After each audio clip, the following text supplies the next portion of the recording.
আসসালামু আলাইকুম প্রিয় দর্শক, অন্যমঞ্চে আলোচনায় আমাদের আজকের আমন্ত্রিত অতিথি। দিল্লিতে বসে মোদি সাহেব যতই উন্নয়নের রঙিন পাখি উড়ান না কেন, কলকাতার আড্ডায় শেষ পর্যন্ত প্রশ্ন একটাই, দিদি থাকবেন না গেরুয়া আসবে? বাঙালি জাত বড় অদ্ভুত। এরা সকালে রবীন্দ্রসঙ্গীত শুনে চোখ মুছবে, দুপুরে রাজনৈতিক মিছিলে গলা ফাটাবে, আর রাতে মাছের কাঁটা বেছে দেশের ভবিষ্যৎ ঠিক করবে। পশ্চিমবঙ্গের ভোট তাই শুধু ভোট নয়, এ এক আবেগ, আতঙ্ক, পরিচয়, ধর্ম, চাকরি আর ক্ষমতার এক বিশাল কড়াই, যেখানে প্রত্যেকে নিজের মতো করে মশলা ঢালছে।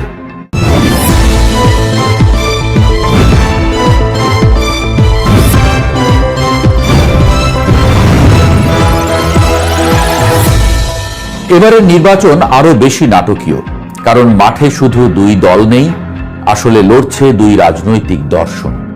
একদিকে মমতা বন্দ্যোপাধ্যায়ের তৃণমূল কংগ্রেস, যাদের কাছে বাংলা মানে দিদির রাজ্য। অন্যদিকে নরেন্দ্র মোদীর বিজেপি, যারা মনে করে পশ্চিমবঙ্গ ছাড়া ভারতীয় রাজনীতির পূর্ণতা আসে না। দিল্লির ক্ষমতার করিডোরে অনেকেই মনে করেন পশ্চিমবঙ্গকে পুরোপুরি গেরুয়া করতে পারলে ভারতীয় রাজনীতির মানচিত্রই বদলে যাবে। মমতা বন্দ্যোপাধ্যায় এবার চতুর্থবারের মতো ক্ষমতায় ফেরার লড়াই করছেন।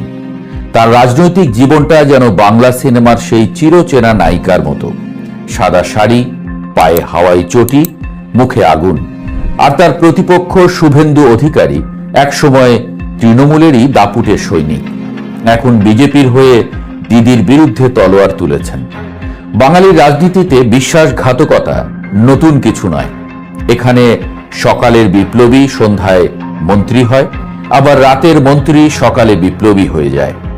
নির্বাচনী প্রচারে তৃণমূল এমন এক জিনিস বের করেছে যা দেখে মনে হয় রাজনীতি আর পাড়ার কালী পুজোর মেলা একাকার হয়ে গেছে।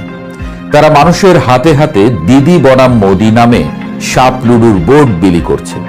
সেই বোর্ডে দুই মাথাওয়ালা সাপের মুখে নরেন্দ্র মোদী আর অমিত শাহর ছবি। বার্তা স্পষ্ট, এই সাপের মুখে পড়লে সোজা সর্বনাশ। বাঙালি আবার সাপ লুডু খেলতে খেলতে রাজনীতিও বুঝে ফেলে। দিল্লির কূটনীতিকরা যেটা 3টা সেমিনার করেও বোঝাতে পারেন না, সেটা বাংলার ভোটার 1 কাপ চা আর 1 বোর্ড সাপ লুডুতেই বুঝে যায়। বিজেপির উত্থানই এবারের নির্বাচনের সবচেয়ে বড় ঘটনা। 2016 সালে যে দল পশ্চিমবঙ্গের 294 আসনের মধ্যে মাত্র 3টা পেয়েছিল, তারা 2021 সালে এসে 77টি আসন জিতে সবাইকে চমকে দেয়। এই উত্থান হঠাৎ নয়, এটা মোদীর সর্বভারতীয় হিন্দুত্ব রাজনীতির সম্প্রসারণের ফল। বিজেপি বুঝে গেছে বাংলাকে দখল করতে পারলে শুধু আরেকটি রাজ্য জেতা হবে না, বরং ভারতের বুদ্ধিবৃত্তিক এবং সাংস্কৃতিক দুর্গেও গেরুয়া পতাকা ওড়ানো যাবে। কিন্তু বাংলার মানুষও কম চালাক নয়। তারা ভয় পেতে শুরু করেছে বিজেপি ক্ষমতায় এলে বাংলা কি নিজের স্বাদ হারাবে? মাছে ভাতে বাঙালি কি পনির পরোটা জাতীয়তাবাদে পরিণত হবে? বাংলার অনেক ভোটারের ধারণা বিজেপি ক্ষমতায় এলে হিন্দি ভাষা চাপিয়ে দেওয়ার চেষ্টা করবে। বাঙালি ভাষার ব্যাপারে ভয়ানক স্পর্শকাতর। পৃথিবীতে এমন জাত কম আছে যারা ভাষার জন্য জীবন দেয়, গান লেখে, আবার ভাষা নিয়ে ঝগড়াও করে। কলকাতার আড্ডায় এখন কেউ যদি ভুল করে ধন্যবাদের বদলে শুকরিয়া বলে, তাতেও রাজনৈতিক বিশ্লেষণ শুরু হয়ে যায়। এই বাংলার মাটি থেকেই তো রবীন্দ্রনাথ ঠাকুর উঠে এসেছেন। অমর্ত্য সেন, অভিজিৎ বন্দ্যোপাধ্যায়ের মতো নোবেল বিজয়ীরাও এই মাটির সন্তান। ভারতের জাতীয় সঙ্গীত যেমন রবীন্দ্রনাথের, বাংলাদেশের জাতীয় সঙ্গীতও তার। ফলে বাঙালির আত্মসম্মান জিনিসটা অন্য জায়গায়। দিল্লি যদি মনে করে কলকাতাকে কেবল আরেকটা প্রশাসনিক ইউনিট বানিয়ে ফেলবে, তাহলে সেটা বাঙালির অহংকারকে সরাসরি চ্যালেঞ্জ করা। এমনকি খাদ্যাভ্যাসও এখানে রাজনৈতিক ইস্যু। অনেকের ভয় বিজেপি এসে নিরামিষ সংস্কৃতি চাপিয়ে দেবে।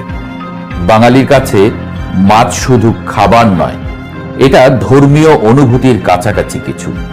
সে কারণেই বিজেপির এক প্রার্থীকে কলকাতায় বিশাল মাছ হাতে প্রচারণা চালাতে দেখা গেছে। দৃশ্যটা এমন ছিল যেন লোকটা ভোট চাইতে নয়, বরং কাতলা মাছের বিজ্ঞাপন করতে বেরিয়েছে। তবে এবার মুসলিম ভোটাররা এই নির্বাচনের কেন্দ্রীয় চরিত্র। পশ্চিমবঙ্গের প্রায় 15% মানুষ মুসলিম এবং এরা মূলত তৃণমূলের শক্ত ভোট ব্যাংক। কিন্তু অভিযোগ উঠেছে বহু মুসলিম ভোটারের নাম ভোটার তালিকা থেকে বাদ দেওয়া হয়েছে। বিশেষ করে দক্ষিণ 24 পরগনার মতো মুসলিম অধ্যুষিত এলাকায় এই অভিযোগ বেশি। বিরোধীরা বলছে এটি পরিকল্পিত, গরিব এবং কম শিক্ষিত মানুষদের বিভ্রান্ত করে নাম কেটে দেওয়া হয়েছে। ভয়টা শুধু ভোট হারানোর নয়, অনেকেই আশঙ্কা করছেন একসময় হয়তো নাগরিকত্ব নিয়ে প্রশ্ন উঠবে। তৃণমূল নেত্রী পর্দা পারভিন অভিযোগ করেছেন হিন্দুদের তুলনায় মুসলিমদের নাম বেশি বাদ দেওয়া হয়েছে। ভারতে নাগরিকত্ব, এনআরসি, অনুপ্রবেশকারী এসব শব্দ এখন আর শুধু প্রশাসনিক শব্দ নয়, এগুলো মানুষের ঘুম হারাম করার অস্ত্র। বাংলার মুসলিম ভোটারদের বড় অংশ এখনো মমতার উপরে ভরসা রাখে, কারণ তারা মনে করে মমতা অন্তত প্রকাশ্যে ধর্মনিরপেক্ষতার কথা বলেন। তিনি রাজনীতিতে যতই তীব্র হন না কেন, তার দিদি ইমেজ এখনো টিকে আছে। তবে দিদির জন্য সব পথ মসৃণ নয়। নারীর নিরাপত্তা এখন তার সরকারের সবচেয়ে বড় দুর্বলতা। 2024 সালে এক নারী চিকিৎসককে ধর্ষণ ও হত্যার ঘটনা পুরো পশ্চিমবঙ্গে তীব্র ক্ষোভ সৃষ্টি করে। বিজেপি এই ঘটনাকে রাজনৈতিক অস্ত্রে পরিণত করেছে। তারা বলেছে দিদির বাংলায় নারীরা নিরাপদ নয়। তৃণমূল যদিও নারীদের জন্য সরাসরি অর্থ সহায়তার প্রকল্প চালু করে জনপ্রিয়তা পেয়েছে, কিন্তু নিরাপত্তাহীনতার ভয় অনেক ভোটারকে বিচলিত করেছে। তার উপর বেকারত্বের যন্ত্রণা তো আছেই। পশ্চিমবঙ্গের বহু তরুণ এখন চাকরির আশায় দিন গুনছে। সরকারি চাকরিতে শিক্ষক নিয়োগ কেলেঙ্কারির অভিযোগ তৃণমূলের ভাবমূর্তিকে প্রচণ্ড ক্ষতিগ্রস্ত করেছে। মানুষ বলাবলি করছে এখানে চাকরি পেতে হলে মেধার চেয়ে টাকা বেশি দরকার। উত্তরবঙ্গের রাজনৈতিক সমীকরণ এবার একেবারেই আলাদা। সেখানে বিজেপির শক্ত ঘাঁটি তৈরি হয়েছে। 8 জেলার 54টি আসনের মধ্যে আগের নির্বাচনে 30টিতে জয় পেয়েছিল তারা। এই অঞ্চলের মানুষ ভাষা বা সংস্কৃতির আবেগের চেয়ে রাস্তা, চাকরি আর উন্নয়ন বেশি চায়। তাদের অভিযোগ, কলকাতা কেন্দ্রিক রাজনীতি বছরের পর বছর উত্তরবঙ্গকে অবহেলা করেছে। বিজেপি সেখানে আরেকটি কৌশল কাজে লাগিয়েছে, অনুপ্রবেশকারীর প্রশ্ন। সীমান্তবর্তী অঞ্চলে বহু মানুষ বিশ্বাস করে অবৈধ অভিবাসীদের কারণেই চাকরির সংকট বাড়ছে। অমিত শাহ প্রকাশ্যেই প্রতিবেশী মুসলিম সংখ্যাগরিষ্ঠ দেশ থেকে আসা মানুষদের অনুপ্রবেশকারী বলেছেন। এই ভাষা বিতর্কিত, কিন্তু রাজনৈতিকভাবে কার্যকর, কারণ ভয় সবসময় ভোট টানে। এরপর আসে পশ্চিমবঙ্গের ভূরাজনৈতিক গুরুত্ব। দিল্লি কেন এই রাজ্যকে এত গুরুত্ব দেয়, তার উত্তর লুকিয়ে আছে শিলিগুড়ি করিডোরে। চিকেন স্নেক নামে পরিচিত এই সরু করিডোরই মূল ভারতের সঙ্গে উত্তর পূর্বাঞ্চলের একমাত্র স্থল সংযোগ। সবচেয়ে সরু জায়গায় মাত্র 13 মাইল চওড়া। একে হারালে ভারতের উত্তর পূর্বাঞ্চল কার্যত বিচ্ছিন্ন হয়ে যাবে। নেপাল, বাংলাদেশ, ভুটান আর চীনের কাছাকাছি অবস্থানের কারণে এই অঞ্চল ভয়ানক কৌশলগত গুরুত্বপূর্ণ। সামরিক রসদ থেকে শুরু করে নিত্য প্রয়োজনীয় জিনিস সবকিছুর জন্য ভারতকে এই করিডোরের উপর নির্ভর করতে হয়। ফলে দিল্লি কখনো চাইবে না পশ্চিমবঙ্গ পুরোপুরি এমন কারো নিয়ন্ত্রণে থাকুক যাকে কেন্দ্রের বিরুদ্ধে শক্তিশালী আঞ্চলিক প্রতিদ্বন্দ্বী হিসেবে দেখা হয়। তাই পশ্চিমবঙ্গের নির্বাচন আসলে শুধু কলকাতার নির্বাচন নয়, এটা দিল্লির ক্ষমতা, ভারতের জাতীয়তাবাদ, বাঙালির পরিচয়, মুসলিম ভোট, বেকারত্ব, নারী নিরাপত্তা, সীমান্ত রাজনীতি আর ভূরাজনীতির এক বিশাল দাবার বোর্ড। এখানে প্রতিটি ভোট যেন এক একটা রাজনৈতিক কবিতা, আবার এক একটা রাজনৈতিক চপেটাঘাত। শেষ পর্যন্ত প্রশ্নটা থেকেই যায়, দিদি না মোদি? বাংলার ভোটার হয়তো শেষ মুহূর্ত পর্যন্ত কাউকে বুঝতে দেবে না, কারণ বাঙালি ভোটার সেই পরীক্ষার্থীর মতো যে সারা বছর কিছু না পড়ে পরীক্ষার হলে গিয়ে এমন উত্তর লিখে আসে যে শিক্ষকও হতবাক হয়ে যায়। 4 মে ব্যালট বাক্স খুললে বোঝা যাবে বাংলা এখনো দিদির আবেগে ভাসছে নাকি গেরুয়া ঢেউ গঙ্গার জল পেরিয়ে পুরো রাজ্য গিলে ফেলেছে। যে দেশে বোমা পড়ে সেই দেশ প্রথমে ধোঁয়া দেখে, পরে লাশ গোনে, তারপর হিসাব করে কোন জিনিসটা কুড়িয়ে নিয়ে নিজের কাজে লাগানো যায়। ইরান এখন ঠিক সেই তৃতীয় পর্যায়ে পৌঁছেছে। মার্কিন আর ইসরায়েলি বোমা তেহরানের আকাশে গর্জন করেছে, মাটি কেঁপেছে, স্থাপনা ভেঙেছে, মানুষ মরেছে। ইরানিরা এখন ভাঙা ইটের চেয়ে বেশি আগ্রহ দেখাচ্ছে ইসরায়েল আর আমেরিকার না ফাটা বোমার প্রতি। অনেকটা মানবদেহের ভেতরের জীবাণুগুলো নিয়ে যেমন গবেষণা করে প্রতিষেধক বানানো হয়, ঠিক তেমনটাই।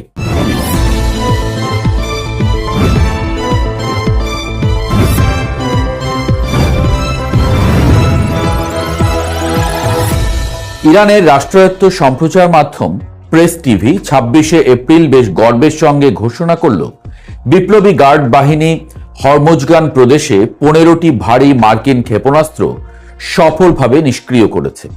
কথাটা শুনে মনে হতে পারে যেন পৌরসভার ময়লার গাড়ি এসে রাস্তার আবর্জনা সরিয়েছে, কিন্তু আসল মজাটা পরের লাইনে।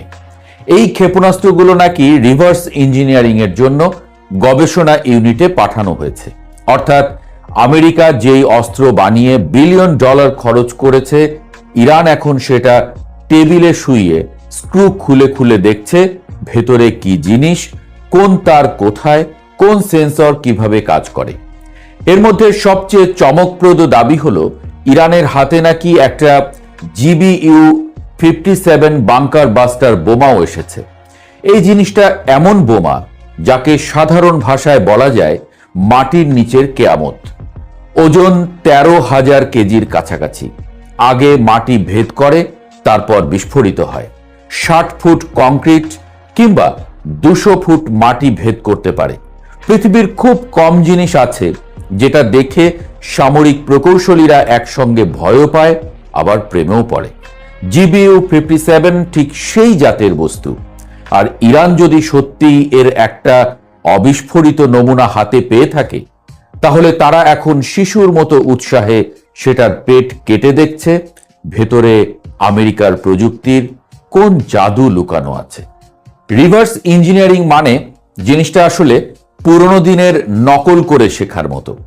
গ্রামের স্কুলে যেমন ভালো ছাত্রের খাতা দেখে পাশের বেঞ্চের ছাত্র নিজের অঙ্ক মিলিয়ে নিত, ইরানও এখন সেই কাজটাই করছে। তফাৎ শুধু খাতার জায়গায় এখানে টমাহক মিসাইল। ইরানের কট্টরপন্থী স্টুডেন্ট নিউজ নেটওয়ার্ক তো প্রায় নাচতে নাচতে বলেছে, যুদ্ধক্ষেত্র এখন তাদের প্রতিরক্ষা শিল্পের জন্য গবেষণাগারে পরিণত হয়েছে। ভাষাটা লক্ষ্য করার মতো। যেখানে অন্য দেশ যুদ্ধের ধ্বংসস্তূপ দেখে, ইরান সেখানে দেখে প্রযুক্তিগত সুযোগ। তারা বলছে অবিস্ফোরিত গোলাবারুদ মানে শত্রুর গোপন প্রযুক্তির খোলা বই, শুধু পড়তে জানতে হবে।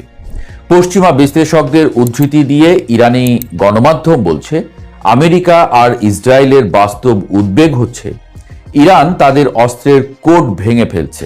কারণ আধুনিক অস্ত্র শুধু লোহা আর বিস্ফোরক না, এর ভেতরে সফটওয়্যার, সেন্সর, গাইডেন্স সিস্টেম, যোগাযোগ ব্যবস্থা সব মিলিয়ে এক ধরনের উড়ন্ত কম্পিউটার। আর একবার যদি শত্রু বুঝে যায় জিনিসটা কিভাবে কাজ করে, তাহলে সে একই প্রযুক্তি নকলও করতে পারে, আবার প্রতিরোধ প্রযুক্তিও বানাতে পারে। ইরানের জন্য রিভার্স ইঞ্জিনিয়ারিং নতুন কিছু না। নিষেধাজ্ঞায় জর্জরিত একটা দেশ বহুদিন ধরে যা পাই তাই খুলে দেখি নীতিতে বেঁচে আছে। তারা আগে মার্কিন হক ক্ষেপণাস্ত্র নকল করেছে। 2011 সালে মার্কিন RQ-170 ড্রোন ধরে ফেলার ঘটনা তো এখন প্রায় কিংবদন্তি। এখন আমেরিকা ড্রোন বোমা হারিয়ে বেশ ভয়েই আছে। কট্টরপন্থী খাওহান পত্রিকার সম্পাদক হোসেন শরীয়ত মাদারি তো আরও এক কাঠি সরেস। তিনি বলছেন, এই প্রযুক্তি শুধু নিজেদের কাছে রাখলে হবে না, চীন আর রাশিয়ার মতো আমেরিকার প্রতিদ্বন্দ্বীদের সঙ্গেও ভাগ করে নেওয়া উচিত। যেন যুদ্ধের মাঠে কুড়িয়ে পাওয়া অস্ত্র এখন ভূরাজনৈতিক মুদ্রা হয়ে গেছে। তিনি দাবি করেছেন, যুদ্ধের সময় টমাহক ক্ষেপণাস্ত্র, AGM-158 এবং MQ-9 ড্রোন সহ উল্লেখযোগ্য সংখ্যক অস্ত্র ইরানে ব্যর্থ হয়েছে। কথাটা পুরো সত্য কিনা জানা কঠিন, কিন্তু ইরানের প্রচারণা যন্ত্র এটাকে এমনভাবে বলছে যেন আমেরিকা নিজের হাতেই প্রযুক্তির সিন্দুক পাঠিয়ে দিয়েছে। রাষ্ট্রীয় টেলিভিশনের উপস্থাপকও দর্শকদের আশ্বাস দিয়ে বলছেন, এই অবিস্ফোরিত ক্ষেপণাস্ত্রগুলো রিভার্স ইঞ্জিনিয়ারিং করে উপহার হিসেবে ফিরিয়ে দেওয়া হবে। কথাটার ভেতরে মধ্যপ্রাচ্যের পুরনো প্রতিশোধ রাজনীতি আছে। অর্থাৎ আজ তোমার বোমা আমার মাটিতে পড়েছে, কাল সেই বোমার নকল তোমার ঘাঁটির দিকে উড়ে যাবে। সরকারপন্থী ইরানিরা তো মহা উল্লাসে মেতে উঠছে। কেউ বলছেন এটা আমাদের জন্য ভালো খবর, আমেরিকার জন্য খারাপ খবর। কেউ আবার ভবিষ্যৎবাণী করছে এই অস্ত্রগুলোর শিগগিরই ব্যাপক উৎপাদন শুরু হবে। মধ্যপ্রাচ্যে মানুষ কখনো কখনো ফুটবল ম্যাচের মতো যুদ্ধ নিয়েও আবেগ দেখায়। গোল হলে যেমন গ্যালারি চিৎকার করে ওঠে, তেমনি শত্রুর ক্ষেপণাস্ত্র কুড়িয়ে পেলেও অনেকে উল্লাস করে। তেহরান সিটি কর্পোরেশনের কর্মকর্তা এহসান খারামিদ এটাকে শুধু সামরিক ঘটনা না বলে বুদ্ধিবৃত্তিক যুদ্ধের সূচনা বলেছেন। কারণ আধুনিক যুদ্ধে যে শুধু সৈন্য মরে তা না, প্রযুক্তিও লুট হয়। একটা না ফাটা ক্ষেপণাস্ত্র অনেক সময় গোয়েন্দা তথ্যের খনি। মধ্যপ্রাচ্যের বিশ্লেষক এহসান তাকদাসি আবার বলেছেন, এই পরিস্থিতিতে আমেরিকাকে নতুন অস্ত্রের পেছনে বিলিয়ন বিলিয়ন ডলার খরচ করতে হতে পারে। কারণ একবার প্রযুক্তি ফাঁস হলে পুরনো সিস্টেম আর আগের মতো নিরাপদ থাকে না। এইদিকে মার্কিন প্রশাসনের উদ্বেগ অন্য জায়গায়। তারা বিশ্বাস করে ইরান দ্রুত তাদের ড্রোন আর ক্ষেপণাস্ত্র সক্ষমতা আগের অবস্থায় ফিরিয়ে নিতে চাইছে।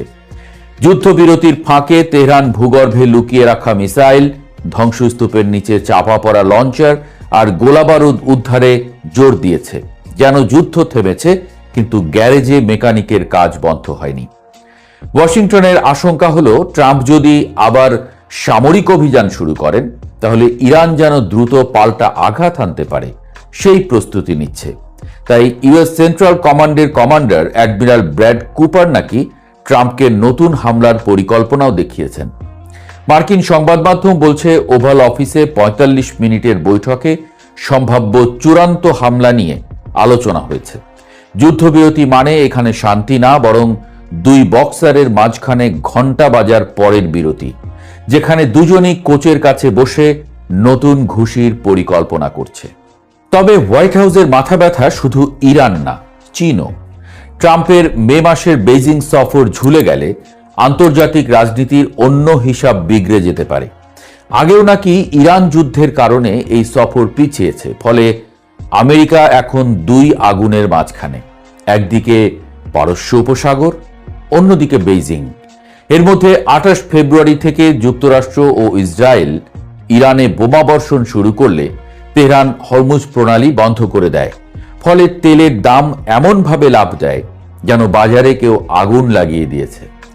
জবাবে ট্রাম্প প্রশাসন ইরানি বন্দরগুলোর উপরে নৌ অবরোধ বসায়।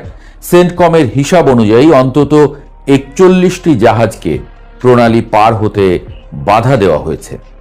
৮ এপ্রিল থেকে সাময়িক যুদ্ধবিরতি কার্যকর হলেও সমাধান আসেনি, বরং দুপক্ষই নিজেদের অবস্থান শক্ত করছে। মার্কিন প্রতিরক্ষা মন্ত্রী হেগসেথ বলেছেন, তারা জানে ইরান কোথায় সামরিক সরঞ্জাম সরিয়ে নিচ্ছে। তার ভাষায়, ইরান এখন ধ্বংসস্তূপ খুঁড়ে লঞ্চার বের করছে, যা নাকি তাদের দুর্বলতার প্রমাণ। নিজেদের সবল দেখাতেই এই বাক্য।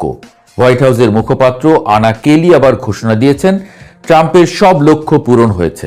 ইরানে ব্যালিস্টিক ক্ষেপণাস্ত্র ধ্বংস, উৎপাদন কেন্দ্র গুঁড়িয়ে গেছে, নৌবাহিনী ডুবে গেছে, মিত্র গোষ্ঠী দুর্বল হয়েছে। যুদ্ধের পর সব পক্ষই সাধারণত নিজেদের জয়ী দাবি করে। ইতিহাসের মজাটা হলো, কখনো কখনো দুপক্ষই একই যুদ্ধে নিজেদের বিজয়ী বলে বই লেখে। কিন্তু মার্কিন গোয়েন্দা তথ্য আবার অন্য কথা বলছে। এনবিসির প্রতিবেদনে বলা হয়েছে, ইরানের এখনও অনেক ব্যালিস্টিক ক্ষেপণাস্ত্র আছে, বিমান বাহিনীর অর্ধেকের বেশি যুদ্ধ বিমান টিকে আছে, আইআরজিসির অর্ধেকের বেশি নৌ সরঞ্জামও অক্ষত। অর্থাৎ বাইরে থেকে যে দেশকে ভাঙা মনে হচ্ছে, ভেতরে তার ২০ দাঁত আছে। বিশেষজ্ঞরা বলছেন, ইরান সম্ভবত ভুয়া লক্ষ্যবস্তু ব্যবহার করেছে, আবার অনেক মিসাইল দেশের বিভিন্ন জায়গায় সরিয়ে ফেলেছে। যুক্তরাষ্ট্র যখন অঞ্চল জুড়ে সামরিক সমাবেশ করছিল, তখনই নাকি ইরান বহু ক্ষেপণাস্ত্র মাটির নিচে লুকিয়ে রেখেছিল। পারস্যের লোকেরা হাজার বছর ধরে সাম্রাজ্যের সঙ্গে যুদ্ধ করতে করতে একটা জিনিস শিখেছে, যা বাঁচাতে হবে তা চোখের সামনে রাখা যাবে না। ট্রাম্প নিজেও স্বীকার করেছেন ইরানের কিছু ক্ষেপণাস্ত্র এখনো রয়ে গেছে। তার ভাষায় প্রায় 82% ধ্বংস হয়েছে। মার্কিন পররাষ্ট্রমন্ত্রী মার্কো রুবিও আরো কঠিন ভাষায় বলেছেন, ইরানের অর্থনীতি ধসে পড়েছে, খরা চলছে, বেতন দিতে পারছে না, আর এখন তাদের হাতে মাত্র অর্ধেক ক্ষেপণাস্ত্র আছে। তিনি দাবি করেছেন ইরানের আর নৌবাহিনী বা বিমান বাহিনীও কার্যত নেই। মানে যতভাবে নিজের দেশ এবং বিশ্বের কাছে ইরানকে ছোট দেখানো যায় আর কি। ইরান এখন ঠিক সেই অবস্থায় দাঁড়িয়ে আছে যেখানে যুদ্ধ শুধু ময়দানে না, কারখানায়ও হয়। একদিকে তারা ধ্বংসস্তূপ খুঁড়ে নিজেদের বাকি অস্ত্র তুলছে, অন্যদিকে শত্রুর না ফাটা বোমা খুলে প্রযুক্তির পাঠ নিচ্ছে। যেন যুদ্ধের পর পারস্যের এক ছাত্র রক্তমাখা ক্লাসরুমে বসে শত্রুর খাতা দেখে নতুন অঙ্ক শিখছে। মধ্যপ্রাচ্যে যুদ্ধের শেষ সাধারণত যুদ্ধবিরতিতে হয় না, শেষ হয় তখনই যখন এক পক্ষ ভাবে আর এক পক্ষ এখনো পুরোপুরি শেষ হয়নি। আর ইরানকে দেখে এখন সেটাই মনে হচ্ছে। তারা হয়তো ক্ষতবিক্ষত, কিন্তু এখনো হাঁটছে, আর হাঁটতে হাঁটতেই পথে পড়ে থাকা আমেরিকান বোমা কুড়িয়ে এই যে ভারত বিরোধী কথাবার্তা বলেন, ভারতের সঙ্গে সুসম্পর্কের কথা বলে আবার ভিসার অ্যাপ্লাই করেন কেন? ভারত তো আপনাদের চায় না। এই যে যারা দেশদ্রোহী আছে, ভারত বিরোধী আছে, তাই তো ভারত চায় না। আপনারা ভিসার জন্য এত লাফালাফি করেন কেন? ভিসা পেলে মানে হাতে একটা স্বর্গ পেয়ে গেলেন, অথচ ভারতবর্ষ থেকে ফিরে গিয়ে চিকিৎসা নিয়ে ঘোরাঘুরি করে কেনাকাটা করে আপনারা তারপরে গিয়ে ভারতবর্ষে আবার গালি দেবেন। ভারতবর্ষ থেকে চাল নেবেন, ডাল নেবেন, তেল নেবেন, নুন নেবেন, সব নেবেন, কাঁচা লঙ্কা নেবেন, সবজি নেবেন, সব নেবেন, নিয়ে আবার ভারতবর্ষকে আবার গালি করবেন। আপনারা হয়ে গেছেন একটা মানে অকৃতজ্ঞ জাতি, সমগ্র জাতি নয়, ওই কিছু অংশ তারা হচ্ছে অকৃতজ্ঞ। বাংলাদেশের 90% মানুষ কিন্তু ভারতবর্ষের পক্ষে আছে বলে ভারতবর্ষ এখনো পর্যন্ত বাংলাদেশের সঙ্গে সম্পর্ক টিকিয়ে রেখেছে। আর আপনারা যে ভাবছেন না গঙ্গা চুক্তি হয়ে যাবে, তিস্তা জলবন্টন চুক্তি হয়ে যাবে, একটাও হবে না, একটাও হবে না। পাকিস্তান এখন শুখা মরশুমের জন্য পাকিস্তান কি করেছে? এই যে WTO বন্ধ করে দিয়েছে, এটা আপনার ওদের যে জল বন্ধ করে দিয়েছে, তার জন্য ওরা ইউএনজিএ তে গেছে। ইউএনজিএ থেকে ঘোড়ার ডিম কি হবে? ইউএনজিএ কে ভারত বগল দাবা করে ফেলে রেখে দিয়েছে। United nation security council, United nation security কাউন্সিলে গেছে। তা ভারতবর্ষ বলেই দিয়েছে, এবারে যদি আমাকে বলা হয় যে ইউনাইটেড নেশন সিকিউরিটি কাউন্সিলে আমার সদস্য পদ দেওয়া হচ্ছে, আমি নেব না। কারণ ওটা কোনো অর্থ নেই, অর্থহীন। ওটা আমেরিকার কথায় ওঠে বসে, যেটা শেখ হাসিনা বলেছিলেন। ওই মহিলা কিন্তু অনেক দূরদর্শী। তিনি যা চিনেছেন এই পৃথিবীকে, এই আমেরিকাকে, আপনাদের মধ্যে এরকম বাংলাদেশি একজনও জন্মায়নি। আজ শেখ হাসিনা যদি এই দেশে থাকতেন, তাহলে দেশটার অনেক উন্নতি হয়েছে। কত দূরদর্শী ছিলেন। ওই পরমাণু চুল্লি তখন উনি করেছিলেন, তখন আপনারা কত বিরোধিতা করেছিলেন পরিবেশ নষ্ট হয়ে যায় বলে। আপনারাই তো বিরোধিতা করেছেন। আজকে ধেই ধেই ধেই ধেই ধেই ধেই ধেই ধেই করে নাচছেন কি না, আমাদের পরমাণু চুল্লিতে একেবারে নিউক্লিয়ার হয়ে গেছে, এবার আমরা বিদ্যুৎ পাবো 60 বছরের জন্য, আমরা নিশ্চিন্ত। এটা ভেবেছিলেন উনি কত আগে। ওই জন্য আমি বলি যে ওনার মতো দূরদৃষ্টি সম্পর্ক সম্পন্ন মহিলা আপনাদের দেশে আর জন্মায়নি, জন্মাবেও না। আগে চিন্ময় প্রভুর মুক্তির ব্যবস্থা করুন, কাউন্সিলের অ্যাক্সেস দিন, আর ভিসা এখন হবে না। আমি পরিষ্কার জানিয়েছি ভিসা এখন হবে না। ওসব চৌপাট গল্প শুনে ডাকুন, দেখছি দেখবো এই সমস্ত হবে। ভিসা পাওয়া যাবে না, ভিসা এখন ভারত দেবে না, কারণ ভারত আপনাদের বিশ্বাস করে না। বহু আগে বলেছি আমি। প্রণয় রায় যখন প্রণয় বর্মা যখন বললেন যে খুব শিগগির ট্রাভেল ভিসা দেওয়া হবে, আমি তখন আপত্তি করেছিলাম, বলেছিলাম যে দেওয়া হবে না, উনি বাজে কথা বলছেন। আজ পর্যন্ত দিয়েছে, উল্টে উনি ট্রান্সফার হয়ে গেলেন বেলজিয়াম না কোথায়, রাষ্ট্রদূত করে তাকে পাঠিয়ে দেওয়া হলো।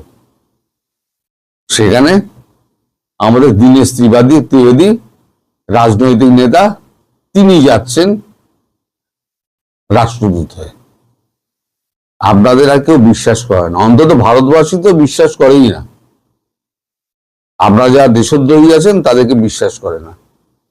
সবাই ভালো থাকবেন, সুস্থ থাকবেন, সাবধানে থাকবেন। নমস্কার।